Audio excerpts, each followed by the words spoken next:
Can you merge the two videos? No, I'd have to download them both and then edit it and then re-upload. But that's fine. We'll just do part 1, part 2. We don't have huge engagement on this. It's more of a courtesy to our customers. So just, yeah, let's just get it back up ASAP. Yeah, it is. It's up. Okay. So I'm going to close this chat because everyone is gone. And here it is right here. All right. We are live, guys. Again. Hi. Hello, everybody. Hi. So, yeah, I don't know what the problem was. Yeah, let's just keep it in stasis mode here for a sec. Let's just shoot the breeze because, just for at least a minute, because people are going to filter back in because they're on their, they're still in front of their PC. But what happened was our management software OBS is the brains behind it all. It manages all the connections and everything. It just crashed, one of those, not responding things, and all you can do is either wait indefinitely or close it. People are coming back now. We got Courtney Bowman here. We got Josh Kogan. We got Stephen Prosser. Everyone's back. Okay. Part 2, guys. We'll change the name for the VOD after. Michael, continue about e-ink while everything's still hot. Yeah, I think it crashed when I was trying to show you guys like what the new e-ink panel was. But yeah, so basically e-ink gallery was sort of using dedicated e-ink gallery tech, whereas they're now using what did I say that they were using? Advanced color e-paper. So basically the contrast ratio has increased by 40%, and it's 13-inch, 25-inch, 28-inch screens. It's basically the colors look deeper and more richer. This is the type of thing that you would want to see. So where is gallery used? Where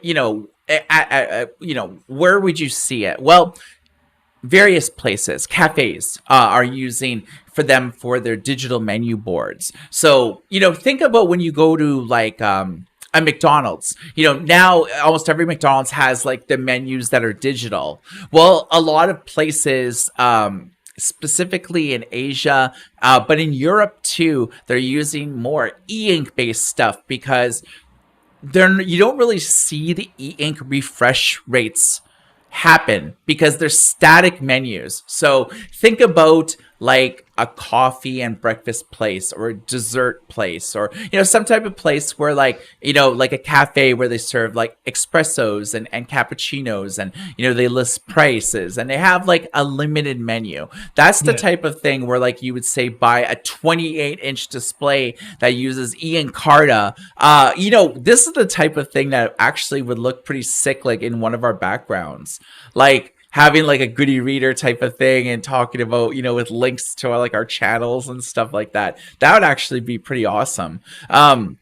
So basically it's used like via software. So you would use it like, so e-ink doesn't sell this directly. So they go through sort of like authorized resellers. So they generally provide like, software where like you would upload like, an image file too, and then whenever it's like on that image file, so basically these like sandwich boards or digital menus, they're connected usually by Wi-Fi, and they generally have, because they're only basically showing a static image, you basically only have to like recharge it like once a year, like if that, and it's just like there's like a USB port on the side, and just one night when you close, you just like charge it like all night by just like taping like a like a wall charger thing to the wall, and you come in the next thing and you don't have to change it for like another year. So that's the big thing. So yeah, to control what's on it is generally like PC or Mac software. You just like upload it, and then whatever you upload is just shown on the screen. So the one drawback about e-ink advanced color e-paper, and why we haven't actually seen that, because like it displays like, I don't know, something like 40,000 different colors, whereas like e-ink Kaleido displays 4,000 colors. So at the very advent of e-ink color, advanced color e-paper, people are like, yo, why isn't this in an e-reader? I mean, it displays so many colors. It's because of the refresh issues. Like when we shot the video of us being in Japan and actually doing hands-on with it, when it refreshed, dude, the refresh was horrible. Très horrible. It's called I think dithering. It wipes away on the screen color by color by color, layer by layer, and then it just like starts flashing, and then you get this like interlace kind of mess of lines, and then it just does this final flash and it's gone, and then it slowly shows up. You'll be able to see it if you go to our channel. We did a 32-inch review when we did the same meeting with E-Ink and Sony when we looked at the color panels. They had a sample of that there.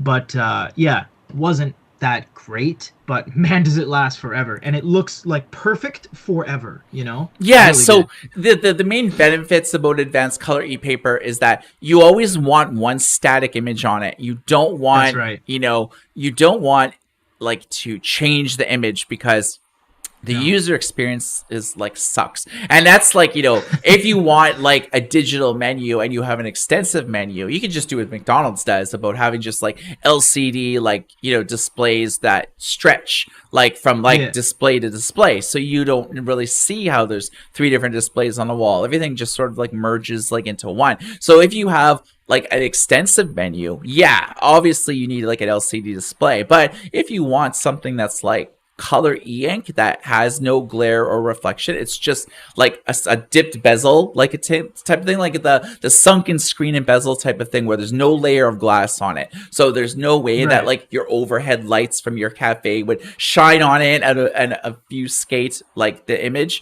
So why hasn't this been used like in e-readers? Well, they haven't got it to work with e-ink like refresh like technology. More importantly, e-ink has like a display like technology bridge between the screen and the refresh system. It's called a waveform controller, and they traditionally have been using e-ink Regal, and Regal is their proprietary in-house created waveform controller that controls the refresh rate. So that's why older technology like Kindles from like 10 years ago, there's a lot of ghosting. Page turns not smooth at all. There was a lot of flashing every time you turned a page, like the whole screen flashed. I think for most of us that have been following e-readers all the time, what the full e-ink page refresh looks like or what ghosting looks like. It sucks, but then that's what Regal has done. Regal's basically eliminated ghosting, eliminated full page refreshes. Like I know with modern Kindles, you can read whole books and not have the screen refresh once because everything's like pre-buffered, like with like Regal. So that's why they haven't been able to adopt advanced color e-paper in e-readers, because they have not been able to get it to work compatible with waveform controllers. So that's right. It's for this e-ink gallery plus technology looks really great. I mean, visually it's stunning. You can actually go to like our website right now, goodereader.com/blog, and we have it like right on our like front page of the website. I think it's like the third from like the bottom. So spinning like onto another topic, Peter, you and I are pretty familiar with a brand called Supernote, right? I have no idea who they are. Yeah, Supernote, yeah. So they've released the A5 and A6 a couple years ago, and I think like last year released the A5X and A6X, which is the second generation model. They're similar in terms of our writing experience. They're identical, effectively. They wanted to throw something out there, and they didn't have any capital to make something new. They just used the exact same thing and just put out the same body, same pens, everything like that. Yeah, but from like a drawing experience, like the type of it's basically a digital note-taking device for those of you that are not familiar with Supernote. They are half based in Japan and half based in China, so they kind of like split double duty between those two countries. But drawing experience with the stylus, they have like a line of digital stationery, so they have all sorts of pens that are made of like high grade like metals and stuff like that, Right. like 8 or 9 different like color schemes and stuff. They even like have styluses with like polka dots on them. Like they're very Right. cool, but their pens only are compatible with their models. But their drawing experience in terms of like similar features, very similar to the Remarkable line of tablets, in the respects that you have layers that you can create, Yeah. that you have sensitivity with the pens, erasers. You have a lot more drawing options and things for advanced like schematics, or people who need something with like OCR, or they need to be able to make character art, environmental art. If you like follow the Supernote account on Twitter, there's all sorts of like really cool art that people are making. Everything from like manga to like really, really nice environmental art where like you can see tufts of grass and like clouds like look really nice. Like Yeah. I'm more of like a technical artist. I'm not really like a fine artist, so I can't really do things like that.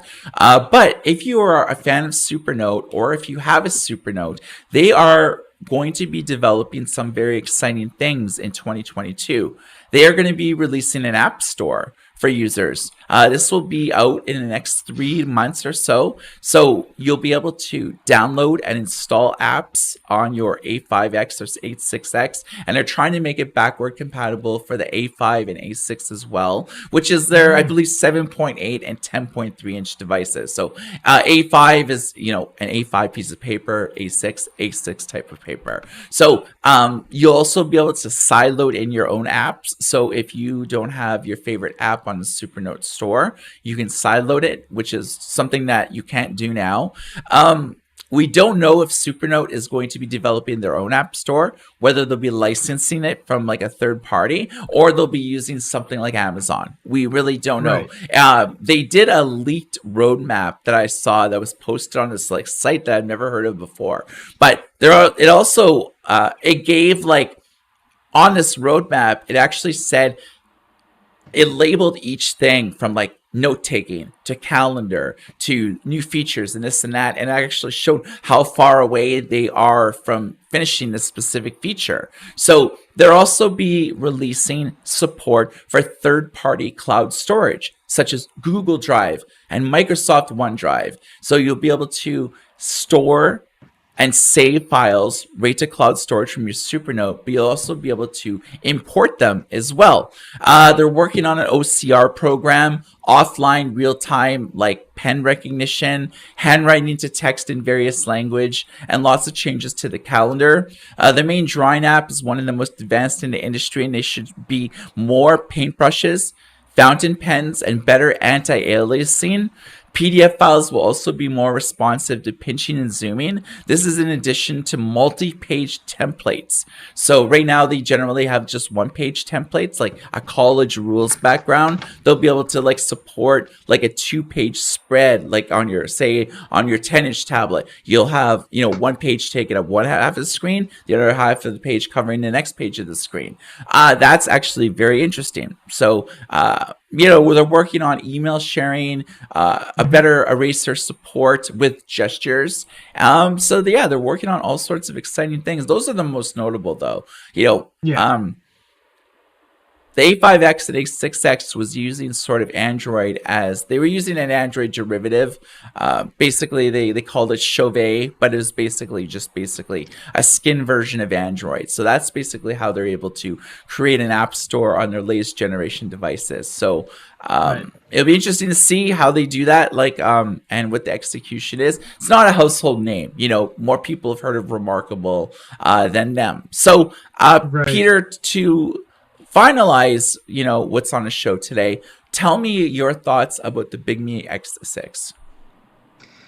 The Bigme X6, absolute giant in both stature, specs, and just presence.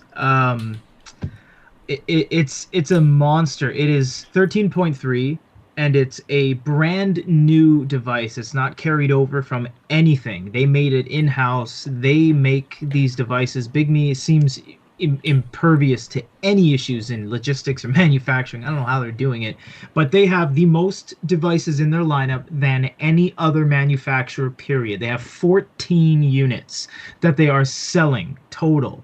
It is insanity. They have the most color. They have the highest specs, basically 6x128 right now. The first number being the RAM and the second number being the storage size. That's kind of how you label things. So like smaller devices will be like 4x64, 4 gigs of RAM, 64 gigs of storage. They also have so many variations of everything. Their devices have 4G on them. Their devices have SD cards on them. They have 4 color devices right now, and they're all 10.3s. They have 7 color devices total, if you count the 7.8s as well. They have a fighter brand called Goyu or Smartbook that has 4 devices in it alone. They're insane. Bigme, again, they're not paying us to do this. We have distribution with them, meaning we can sell their products, but they don't sponsor us. We're not sponsored by anybody right now. Yeah, the X6 is huge. It is so fast. The latency is really low, which means there's no delay. It is a beefy unit too. Up until now, we've seen very flimsy 13.3s. The Paper, the Sony, the Fujitsu, and even the Onyx is very light. You know what I mean? This one's heavy. It's not like, oh my god, I can't hold it. Not at all. But it's definitely a tightly built unit. It is so well made. The screen doesn't flex. It's not peeling off. It's structurally sound. The pen is beautiful. It has an optional charge to do like, you know, manual page turns anywhere you are. You can set your device up at a table and just be like page turn, oh, back, like that. It comes with its own remote basically inside the pen, and it's Wacom. You can use any pen on the market. There's really nothing it can't do industry standard right now. It's fantastic. I personally love it. It's not the greatest thing ever made, but it's a breath of fresh air right now in this world of delays and issues and component shortages. A very welcomed guest to the powerhouse in the e-reader world. That's my take. I can't hear anything. Has everyone left me? No, I can hear you. Okay. It was like 3 seconds, no chat, no feedback. I'm like, hello. Yeah. Bigme's fantastic. Really, really cool units. In fact, Bigme white labels their stuff out to other people like Bokeen and Pine Note, and other companies like that, because Bigme themselves make the units in-house. So that's kind of cool. Okay, so so Bigme has a lot of products, and their latest generation all support English. So we only stand behind a few of them, just because there's so many out there that like, what's the point of reviewing them all if it's like, if they have 3 different 10.3 inch devices with like middling hardware specs, you know, what's the point? We're going to focus on specific ones, but they only have one 13.3 inch device. And in the world of like digital note-taking devices, there really isn't a lot of 13.3s out there. There's the Quark Logic Paper, no front light, no color temperature system. It's basically the same as the Sony digital paper, the 13.3 that's like 5 years ago. So there's that, but there's also, the Fujitsu Quaderno. Yes, they have a 13.3 inch, the A4, no front light, no color temperature system, great writing experience because it's using Encarta 1250 for the display. So there's like, the latency is like less than 20 milliseconds from pen to screen. So that has a tremendous amount going for it. But the Bigme, I think, is better value than the Onyx Boox Max Lumi 2.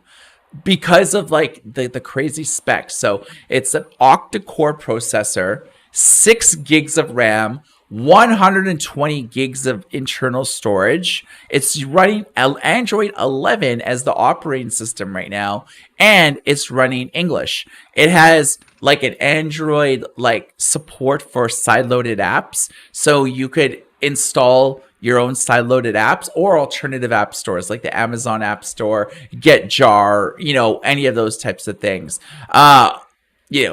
Is a dual microphone array for translations for up to 27 different dialects and 20 different languages with an accuracy rate of about 98%. It's phenomenal. I mean, dual speakers, Bluetooth, Wi-Fi. I mean, this thing has it all, and it's better hardware than the Lumi 2. So the only advantage I think that the Lumi 2 has is a better brand name that has like a better track record in the e-ink industry, as well as it ships with Google Play. And Google Play, unfortunately. Yeah. Yeah. If the Lumi 1 existed alongside the Bigme X6, I would say the Lumi 1's a little bit of a better deal because you get a HDMI port on it where you can the Bigme doesn't have that, but neither does the Lumi 2 anymore. The Lumi 2 got rid of the HDMI capabilities of any kind, so they're pretty much on the same level playing field. In fact, the Bigme's newer and just more beefy, so that's probably why the X6 is like, yeah, that's the way to go right now. It's a monster in the industry. It's pretty crazy stuff.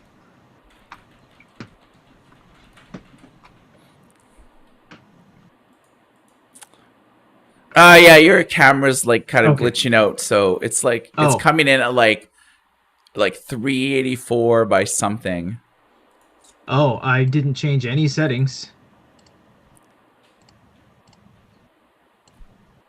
Either way, there was another yeah, someone says Peter has, oh, you said that. Yeah, that's fine. There was another unit that just came out that is not super amazing, but it's interesting in its own regard because it's a 4-inch 4.7, the Y-Ben. This is little tiny retro looking thing with like a bunch of buttons on it, and it's running an e-paper screen, and it's micro price too. It's only like $130 or something, like $120. So that's a very interesting one as well. It's not gonna turn the tables and make stir up the industry, but it is definitely interesting how more and more small screen e-readers have been popping up than ever, basically. 2 generations of Ink Palm, a bunch of A5 Hisense devices, and now a Y-Ben small e-reader, the M5 Stack Dev Kit 5-inch. So it's like, small e-readers are not making a resurgence, but as niche as it already is of an industry, it's interesting to see like a more selection than we've ever seen.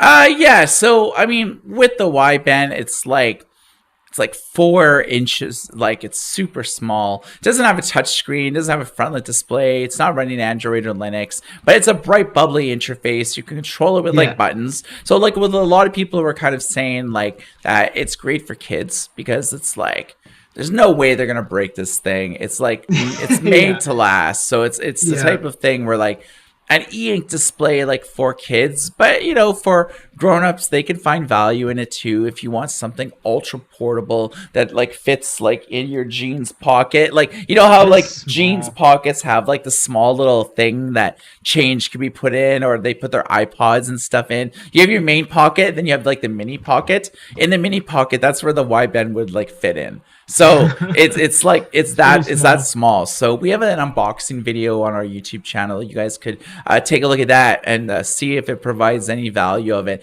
It's like a little over $100, so it's not like cheap as hell, but it's not bad. Yeah. So is there any questions in the chat for us? No, they're talking amongst themselves, and we've actually dropped half people because we have our little issue there. So when we restarted, not everyone carried over, but that's everything for now. I think there's just some small things like the Gligo watch and Garmin Instinct and stuff like that, but that's just all going to come with time. E-paper watch is kind of on the up and up. We have a contest right now on our channel for a Kindle supplied to us from Amazon. Thank you very much for that. And that's pretty much it on the production side / sample side. We're just going to get the Nova Air C in, and I think some more Goyus and Bigmes and stuff like that. But otherwise, that should be it. Yeah, so that's what we have looking forward to for this week. Peter has a few smartwatches he's going to review. Some of like the reviews for like the other e-readers that we haven't really done reviews yet. So stay tuned to our YouTube channel at youtube.com/goodereader for all of the e-ink news, reviews, unboxings, and comparisons. So you can check out Peter and his team on what they're doing on our YouTube channel from the latest news and industry insider information. You can check out what we're doing on our website at goodereader.com. That's our online destination. We publish anywhere between 3 and 5 articles per day, every single day, even on weekends. So you can get your latest fix on what's coming out, some of the news that we're hearing from the upstream supply chain. We ask questions. Will you buy this? Are you not interested in that? That's where we broke like the pharma news. So you could really get a lot of good value if you follow the e-paper industry, the e-reader industry, digital signage, or even just like a passing interest in, what's Amazon doing with the Kindle this year? What's Barnes and Noble going to do? What's Kobo going to do? Or insert your favorite e-reader brand here. So we report on that every week. So thanks for listening, everyone. And you've been watching the Good E-Reader Radio Show live on YouTube and on various podcasting networks such as Apple Music, TuneIn, Spotify, Apple Podcasts, and a whole lot more. So this has been Michael. And this is this guy in the black shirt. His name is. Oh, because I didn't know what you were leading me into. Oh. Yes, this is Peter.